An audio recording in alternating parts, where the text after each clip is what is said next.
आम्ही जिथे राहतो त्याच्या बाजूचं जे देवीचं मंदिर आहे ते आमची कुलदेवता. आता आमच्या पूर्वजांना खंडोबाला जायला जमत नव्हतं म्हणून त्यांनी तिकडेच खंडोबा केला. पण ते तसं नाहीये. मूळ स्थान ते मूळ स्थान. गुरुचरित्रात सांगितलंय, दत्त महाराजांना जेव्हा जायचं होतं काशी विश्वेश्वराला, ते त्याच्या भक्ताला घेऊन गेले. एका सेकंदामध्ये तू माझ्या पाया पड, आपण एका सेकंदात काशीला. मग ती जी शक्ती आहे ना, ती शक्ती तुमच्या जीवनामध्ये असायला हवी. कारण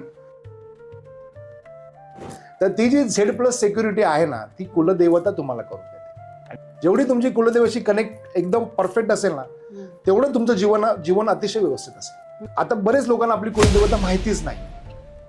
3.5 पीठापैकी जे असतात ना, त्यापैकी एक कुलदेवता तुम्हाला मी साक्षात्कार करून देऊ शकतो. माझ्याकडे एक प्रोसेस आहे.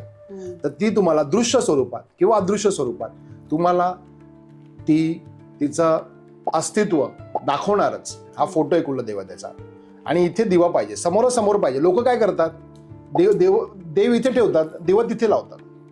मग दिवा तिकडे, देव तिथे. ते ऊर्जेचं कनेक्ट व्हायला पाहिजे ना. कुंडलीमध्ये असा एक योग असतो मॅडम, त्याला विपरीत राजयोग म्हणतो कुंडलीमध्ये. मग तो विपरीत राजयोग असतो एखाद्याच्या कुंडली, की त्याचं तुम्ही किती वाईट चिंता, त्याचं चांगलंच होतं. लोक म्हणतात ना ब्लॅक मॅजिक केलं की हे होतं, ब्लॅक मॅजिक होतं. सगळ्यांना नाही होत, ते सगळ्यांना नाही लागू पडत. मग तुमची कुंडली तशी असेल तर मग ते लागू पडेल. पण जोपर्यंत तुम्ही मेडिटेशन करत नाही, 1 तास जोपर्यंत तुमचं ध्यान लागत नाही, त्या 1 तासामधला एक 10-15 मिनिटाचा स्पेस असा असतो ना, की त्यावेळेला तुम्ही त्या पॉईंट पर्यंत पोहोचता.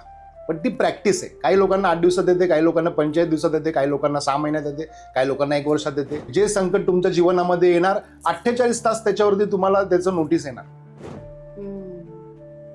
काहीच हलवायचं नाही. तुमचं फिजिक्सचं एकही मुवमेंट हलवायचा नाही. मच्छर चावला तरी नाही.